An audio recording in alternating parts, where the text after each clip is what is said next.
मुख्यमंत्री एकनाथ शिंदे यांच्या मतदारसंघातील लेकी सुरक्षित नाहीत तर राज्यातील लेकी कशा सुरक्षित राहणार? काँग्रेसच्या प्रवक्त्या प्रियंका गुप्ता यांचे प्रतिपादन. बदलापूर घटनेमुळे संपूर्ण महाराष्ट्रासह देश हादरला आहे. संबंधित संस्था भाजपशी संबंधित असल्यामुळे कारवाईला उशीर झाला असून आरोपीला जन्माची अद्दल घडावी अशा प्रकारची शिक्षा देण्यात यावी, जेणेकरून पुन्हा अशा दुर्दैवी घटनेला कोणालाही सामोरे जावे लागणार नाही. महिला अत्याचार विरोधात आयोजित करण्यात आलेल्या महाराष्ट्र बंदमध्ये सोलापूरकरांनी सहभागी होऊन बंद यशस्वी करावेत, असे आवाहन काँग्रेसच्या राष्ट्रीय प्रवक्त्या प्रियंका गुप्ता यांनी काँग्रेस भवन येथे आयोजित पत्रकार परिषदेत केलं आहे. प्रियंका गुप्ता यांचे स्वागत काँग्रेसचे शहराध्यक्ष चेतनभाऊ नरोटे यांनी केले. के खिलाफ एक्शन जितना सख्त किया गया, जिस तरह से हथकड़ियां लगा के उनको जो प्रदर्शनकारी हैं वो निकल रहे हैं, उनकी वीडियो वायरल हो रही है, उससे साफ जाहिर होता है कि सरकार की मंशा क्या है. सरकार इस मुद्दे को दबाना चाहती है, पर ये मुद्दा अब दबेगा नहीं, क्योंकि महाराष्ट्र की बच्चियों का सवाल है. ये सवाल है बदलापुर की उस बच्ची का जिसके ऊपर ये यौन अपराध हुआ. आप बताइए, एक बच्ची के मानसिक पटल पर कितनी बुरी तरीके से ये सारी चीजें छप जाती हैं ताकि वो जीवन भर इन चीजों को कभी भूल नहीं पाएगी. ये अन्याय है, ये अपराध है, और इस अपराध और अन्याय की इतनी सख्त सजा होनी चाहिए ताकि कभी भी कोई भी इस घटना को क्रम देने से पहले 10 बार सोचे, उसकी रूह कांप जाए. इस तरह के जो है पूरी तरीके से सरकार को सुनिश्चित करना चाहिए. और हम चाहते हैं कि इसमें जो स्कूल प्रशासन की जो भूमिका है वो भी पूरी तरीके से सुनिश्चित करनी चाहिए. जो भी स्कूल के जिम्मेदार लोग हैं उनके ऊपर कार्रवाई होनी चाहिए. स्कूल पर अभी तक किसी तरह की कोई कार्रवाई न होना ये अपने आप में साबित करता है कि किस तरह से भारतीय जनता पार्टी अपने लोगों को बचाने का काम कर रही है. तो इस पूरे केस से निकलकर यही आता है कि आज महिलाओं की स्थिति, चाहे वो देश हो चाहे वो महाराष्ट्र हो, हर जगह पूरी तरीके से निगलेक्ट की जा रही है. जब महिलाओं की सुरक्षा की बात होती है तो हमारी जो खिलाड़ी बेटियाँ दिल्ली में वहाँ पर धरना प्रदर्शन देती हैं तो उनको घसीटा जाता है. आप बताइए, प्रज्वला रवन्ना जैसे लोग इनकी पार्टी में मौजूद हैं, इनकी पार्टी के गठबंधन में. क्या आप बताइए, क्या ये ऐसे लोग हैं जो उनका समर्थन करते हैं, मंचों से उनके लिए वोट मांगते हैं? और मैं सिर्फ इस बात को जानना चाहती हूँ कि क्या ऐसे बलात्कारियों का, क्या ऐसे शोषणकर्ताओं का क्या किसी तरह से बचाती रहेगी सरकार? कब तक? इन बेटियों की स्मिता का सवाल है, बेटियों की इज्जत का सवाल है. और आज कांग्रेस पार्टी मांग करती है कि महिला सुरक्षा को लेकर पूरी तरह से सरकार को अलर्ट होना होगा, नहीं तो पूरी तरीके से हम एकजुट होकर इसका विरोध करेंगे. और पूरी पार्टी, चाहे वो जो है गठबंधन हो, हमारा पूरी पार्टी इस महिला सुरक्षा को लेकर पूरा एक बड़ा आंदोलन खड़े करेगी. और इसके लिए पूरी तरह से जिम्मेदारी तय करी जाएगी सरकार, क्योंकि सरकार जिस तरह से ढीलासाजी कर रही है इस केस में, उसे साफ जाहिर होता है कि सरकार कहीं ना कहीं अपने आप को बचाना चाहती है इस केस में. पर हम उनकी जो जिम्मेदारी है उसको भी सुनिश्चित करेंगे. साथ में महिला सुरक्षा हमारे लिए एक बड़ा मुद्दा रहेगा, क्योंकि महाराष्ट्र में चुनाव आने वाले हैं और महिला सुरक्षा एक बड़ा मुद्दा है. इसको लेकर कांग्रेस पार्टी पूरी तरह से सतर्क है और कांग्रेस पार्टी पूरी तरह से प्रतिबद्ध है महिलाओं की सुरक्षा के लिए. और महिला सुरक्षा एक बड़ा मुद्दा इस चुनाव का है. और मैं इसके साथ में महाराष्ट्र की सभी लोगों को प्रणाम करती हूँ. जय महाराष्ट्र, जय भारत. 4 साल की बच्ची, उनके साथ बलात्कार हुआ स्कूल के अंदर. क्या आपका खून नहीं खोलेगा? क्या हमारा खून नहीं खोलेगा? क्या महाराष्ट्र के लोगों का खून नहीं खोलेगा? खोलेगा. और जवाब मांगा जाएगा जब प्रशासन उसको, अपराधी को बचाएगा. 4 दिन के बाद अरेस्टिंग करेगा उसको. किसका खून नहीं खोलेगा आप बताइए? हर 4 साल की बच्ची जिसके घर में है, या उससे छोटी बच्ची है या नाबालिग बच्ची जिसके घर में है, वो चैन से नहीं सो पाएगा. ये अपराध है. और अगर शिंदे जी की गवर्नमेंट में उनके ही क्षेत्र में अगर बच्चियां सुरक्षित स्कूल में नहीं है तो फिर कहाँ सुरक्षित है, मुझे ये बताइए. माँ बाप अगर एग्रेशन नहीं दिखाएंगे, माँ बाप अगर लाठियां खाने के लिए बैठे हुए हैं, तो फिर ये सरकार की गलती है. सरकार कहीं ना कहीं गलत कर रही है. प्रदर्शनकारियों पर कभी लाठी नहीं चलाई गई. निर्भया कांड हुआ था, तभी भी कभी किसी के ऊपर लाठी नहीं चलाई गई. लाखों की भीड़ थी, पर हमने वहाँ सुनिश्चित किया कि हम महिलाओं की सुरक्षा के लिए प्रतिबद्ध हैं. हमने सिंगापुर तक इलाज कराया उसका. तो कांग्रेस पार्टी हमेशा से प्रतिबद्ध है महिलाओं की सुरक्षा के लिए. और एक महिला होने के नाते प्रीति जी ने जो भी महसूस किया होगा, मुझे लगता है कि इतनी वेदना होगी उनके अंदर जो इस तरह की उन्होंने बात की. और ये वाकई में अगर आप अपने ऊपर रख के देखेंगे तो आपको पता चल जाएगा कि जिसके घर में बच्चियां हैं उसको ऐसी ही फीलिंग है. मतलब इस तरह की घटना हुई उसका कोई समर्थन नहीं करता। आप महाराष्ट्र के गृह मंत्री से कहिए कि माफी मांगे। क्या यही माफी की डिमांड आप वेस्ट बंगाल के गृह मंत्री से करने वाली हैं, जो वेस्ट बंगाल की चीफ मिनिस्टर है? वहाँ भी ऐसी घटना हुई और आप उसका जिक्र ही नहीं कर रहे। निर्भया का जिक्र आप करते हैं क्योंकि वहाँ पे न्याय की अपेक्षा की गई, वेस्ट बंगाल का आप जिक्र नहीं कर रहे।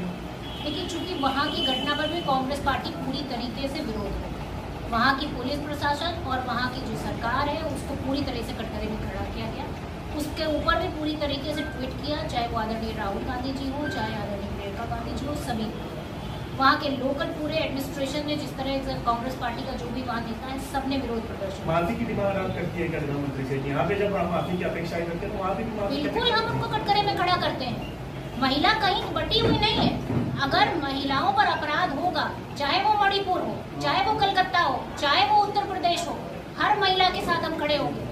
हाथरस की घटना हो, चाहे चिन्मयानंद की घटना हो, चाहे कुलदीप सिंह सेंगर की घटना हो, चाहे प्रज्वल रमन्ना हो, और चाहे कलकत्ता की घटना हो, कोई भी घटना होगी हम चुप नहीं बैठेंगे। हर महिला, हर बेटी की सुरक्षा कांग्रेस पार्टी की जिम्मेदारी है और कांग्रेस पार्टी इस जिम्मेदारी के लिए पूरी तरह से प्रतिबद्ध है। किसी तरह से पीछे नहीं हटेगी। कोई भी गवर्नमेंट हो, कोई जरूरी नहीं है कि ये हमारी गवर्नमेंट है, ये तुम्हारी गवर्नमेंट है। हम सबकी जिम्मेदारी सुनिश्चित करेंगे और सबको करना पड़ेगा महिलाओं की सुरक्षा की जिम्मेदारी सुनिश्चित। हर एक व्यक्ति को, चाहे वो महाराष्ट्र के लोग हों, चाहे वो कलकत्ता के लोग हों, चाहे वो जो है पूरे देश के लोग। जिस तरीके से बदलापुर के घटना के बारे में रास्ते पे कांग्रेस उतर रही है महाराष्ट्र की, लेकिन अब तक कलकत्ता में जो घटना घटी है उसके बारे में अब तक कांग्रेस का कोई भी आंदोलन महाराष्ट्र में होता हुआ नजर नहीं आ रहा है। क्योंकि मुझे लगता है कि ऑलरेडी सीबीआई की जांच चल रही है, सीबीआई की जांच चल रही है और वहाँ पर खुद जनता वहाँ पर खड़ी हुई है, जनता वहाँ पर विरोध प्रदर्शन कर रही है और कांग्रेस पार्टी भी वहाँ पर लगातार प्रदर्शन कर रही है। मैं आपको बता दूँ, कांग्रेस पार्टी पीछे नहीं है उस प्रदर्शन में। वहाँ न्याय मिलना चाहिए और न्याय की उम्मीद की जा रही है। सीबीआई के अंडर में केस चल रहा है और कांग्रेस पार्टी पूरी तरीके से उस पर भी नजर बनाए। कहीं भी कोई ऐसा ना सोचे जाए कि किसी को भी बख्शा जाएगा। अगर महिला अपराध होगा तो जिम्मेदारी सुनिश्चित होगी, चाहे वो ममता बनर्जी जी हो, चाहे यहाँ पर एकनाथ शिंदे जी, सबकी जिम्मेदारी सुनिश्चित करनी पड़ेगी। क्योंकि ये सवाल आपके मेरे घर के बच्चों का सवाल है, ये सवाल इस देश की बेटियों का सवाल है, ये सवाल महाराष्ट्र और कलकत्ता का सवाल नहीं है साहब। ये सवाल उन बच्चियों का है जो देश की बच्चियां हैं। अगर मणिपुर पर कोई चुप्पी साध लेगा तो उससे भी सवाल पूछा जाएगा। हाथरस की घटना से लेकर प्रियंका गांधी और राहुल गांधी ने हाथरस को कहे थे, क्या बदलापुर में राहुल गांधी और प्रियंका गांधी आने वाले हैं उनके घर पर पहुंचने के लिए पीड़ित परिवार के पास? देखिए, सवाल ये है कि क्या भारतीय जनता पार्टी न्याय देने में पूरी तरीके से फेल हो गई है? अगर वो फेल हो गई है तो वो बताए, तो फिर राहुल गांधी जी, प्रियंका गांधी जी पूरी तरीके से अपनी कुर्सी छोड़े वहाँ पर, हम न्याय देंगे उनको। वो आने वाले के पीड़ित भी करते हैं, जैसा हाथरस में जो है। मैं ये पूछना चाहती हूँ कि न्याय मिलेगा कि नहीं मिलेगा? अगर लगता है कि राहुल गांधी जी जब तक नहीं आएंगे तब तक न्याय नहीं मिलेगा तो राहुल गांधी जी को ही दे देना कुर्सी, छोड़ दे शिंदे जी कुर्सी। ये सवाल तो शिंदे जी से पूछना पड़ेगा ना। एकनाथ शिंदे जी जो यहाँ के सीएम है, अगर वो न्याय नहीं दे पा रहे हैं या इंतजार कर रहे हैं कि राहुल गांधी जी आए या प्रियंका गांधी जी आए तब वो न्याय देंगे, तो मुझे लगता है कि उनके लिए शर्म की बात है। और अगर न्याय नहीं मिलेगा तो यहाँ पर भी आएंगे, आदरणीय राहुल गांधी जी भी आएंगे, आदरणीय प्रियंका गांधी जी भी आएंगी और यहाँ की जो सांसद है परिणीति जी, वो भी पूरी तरीके से मुद्दे को मुक्त होकर उठा रही है। जब आप यूपी से बिलोंग करती हैं, यूपी में जब ऐसी घटनाएं होती है तो वहाँ के चीफ मिनिस्टर को पहचाना जाता है अपनी बुलडोजर कार्रवाई के बारे में। वो जिस किसी बलात्कारी का है तो किसी भी घटना में आरोपी होता है। बहुत अच्छा सवाल आपने पूछा है, बहुत अच्छा सवाल आपने पूछा है, मैं उसका जवाब देती हूँ कि आप बताइए ब्रजभूषण कहाँ से बिलोंग करता है? उत्तर प्रदेश से। बुलडोजर चला क्या? आप बताइए जो है ये कुलदीप सिंह सेंगर कहाँ से बिलोंग करता है? बुलडोजर चला क्या? चिन्मयानंद कहाँ से बिलोंग करता है? बुलडोजर चला क्या? वो IT BHU की छात्रा जिसके ऊपर इनके कार्यकर्ताओं ने बलात्कार किया और 2 महीने तक फरार रहे, 2 महीने तक उन्होंने सिर्फ और सिर्फ प्रचार किया मध्य प्रदेश में जाकर, उनके घर पर बुलडोजर चला। राम दुलारे गौर इनके विधायक हैं, सजा काट रहे हैं, बुलडोजर चला क्या? नहीं चला ना बुलडोजर। तो बुलडोजर सिलेक्टिव है और भारतीय जनता पार्टी का ये दोहरा चरित्र है जो साफ साफ देखने को मिला। मैं पूछना चाहती हूँ कि भारतीय जनता पार्टी अपनी पार्टी के बलात्कारियों को बचाती रहेगी और जब दूसरी स्टेट में होगा तो जाकर मुंह खोलकर प्रेस कॉन्फ्रेंस करेगी? आज भारतीय जनता पार्टी और एकनाथ शिंदे जी के नेता मंत्री कहाँ है सर? क्यों नहीं प्रेस कॉन्फ्रेंस करते हैं और बताते हैं कि हाँ हम बेटियों के साथ खड़े हुए हैं, हम न्याय देंगे। 12-12 घंटे आप FIR दर्ज करने में देर लगाएंगे और फिर उम्मीद करते हैं कि हम आपकी पूजा करेंगे। नहीं कर पाएंगे ना हम आपकी पूजा। जब लोग सड़कों पर आ जाते हैं तब जाकर कहीं सरकारें हिलती हैं, लोग सड़कों पर आ जाते हैं। उनका स्वागत करती हूँ। यहाँ पर पूर्व पार्षद और पूर्व मेयर उपस्थित हैं, उनका भी स्वागत करती हूँ। यहाँ पर फ्रंटल के सभी जो अध्यक्ष हैं वो मौजूद हैं, जिसमें महिला है, युवा है, सेवा दल है, मैं उनको भी नमस्कार करती हूँ। आज हम यहाँ महाराष्ट्र की धरती पर हैं और महाराष्ट्र की धरती वीरों की धरती है। छत्रपति साहू जी शिवाजी की धरती है और ये सावित्रीबाई फुले की धरती है। ये गर्व की धरती है और आज हम जिस विषय पर डिस्कशन करने जा रहे हैं वो बदलापुर।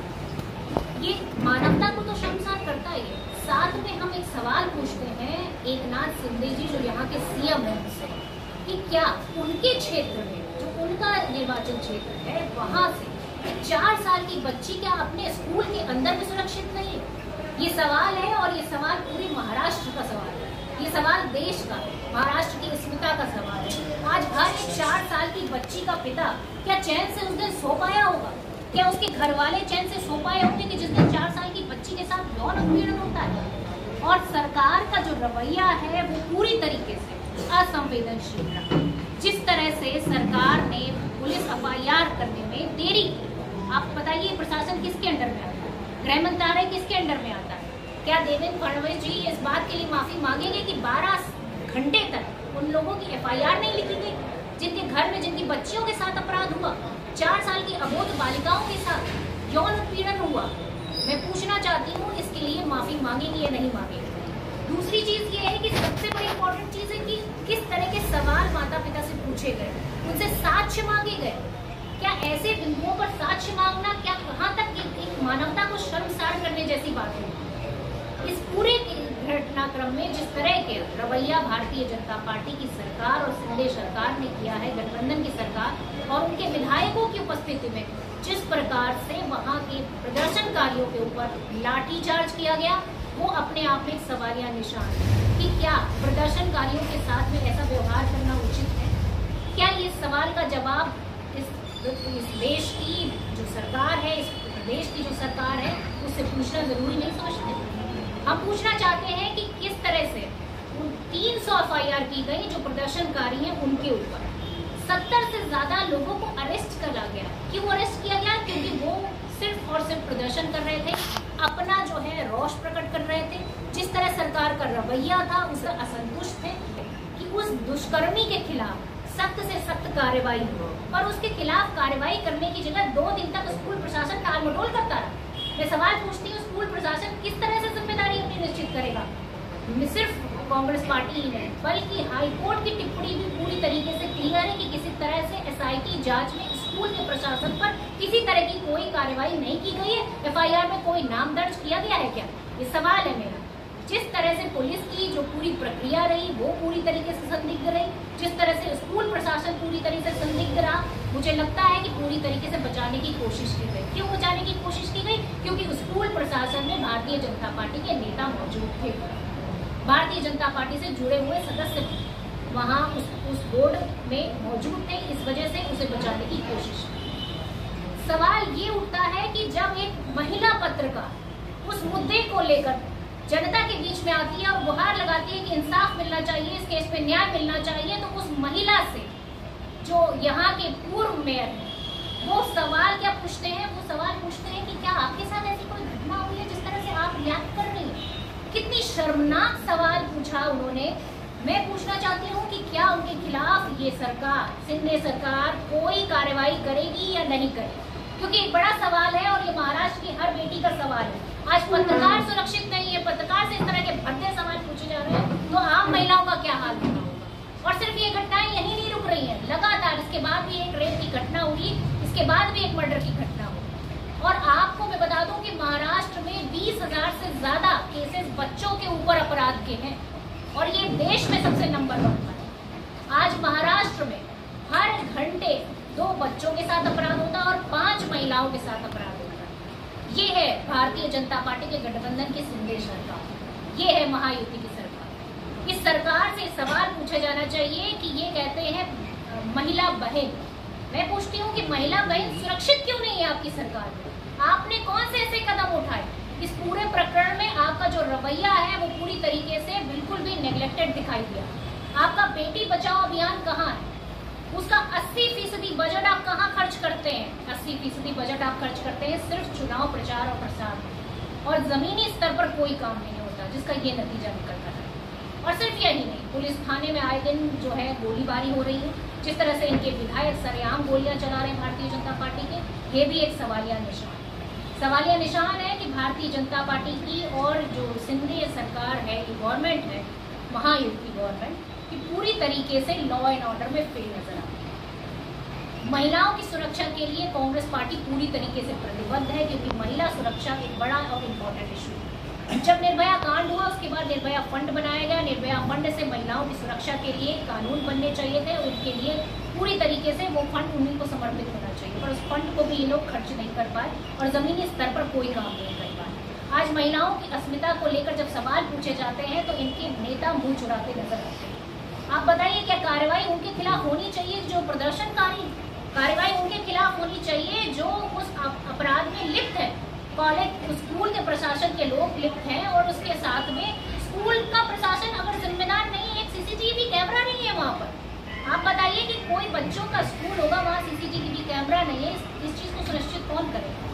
क्या सिंधे सरकार करेगी इस चीज़ को सुनिश्चित? और जब प्रदर्शनकारी प्रदर्शन कर रहे थे तो सिंधे जी छुट्टी बना दें। तो ये हकीकत है महाराष्ट्र की, और महाराष्ट्र की जनता की और महिलाओं की। ये महिलाओं की अस्मिता का सवाल है कि आज बेटियां अपने आप को सुरक्षित महसूस कैसे करेंगी। सरकार इसके ऊपर क्या ठोस कदम उठाएगी? कांग्रेस पार्टी लगातार इसका विरोध कर रही है। कल हमने जो है महाराष्ट्र बंद का आह्वान किया है। सोलापुर में जो हमारे अध्यक्ष जी हैं और हमारा जितना भी फ्रंटल संगठन है, सब ने मिलकर यहाँ पर पूरी तरीके से बंद का आह्वान किया है। और बंद के साथ में हमारा ये भी एक जो है रिक्वेस्ट है